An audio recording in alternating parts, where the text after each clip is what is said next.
బాబాయ్ బాబాయ్ ఈ మధ్య టీవీలో రేవు పార్టీ రేవు పార్టీ రేవు పార్టీ రేవు పార్టీ అని చూపిస్తున్నారు.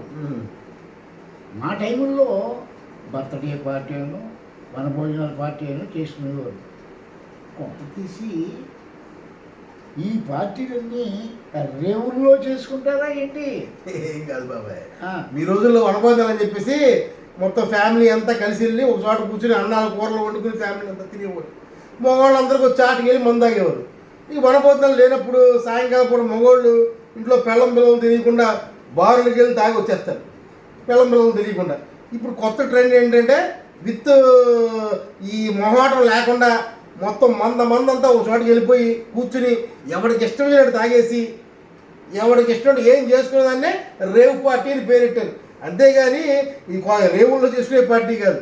సింపుల్గా చెప్పాలంటే మొహమాటం లేకుండా ఓ చోట కూర్చుని తాగి ఎవరి కాడి ఇచ్చుకుని పడిపోవడాన్ని రేవు పార్టీ అనమాట. అర్థమైందా బాబాయ్?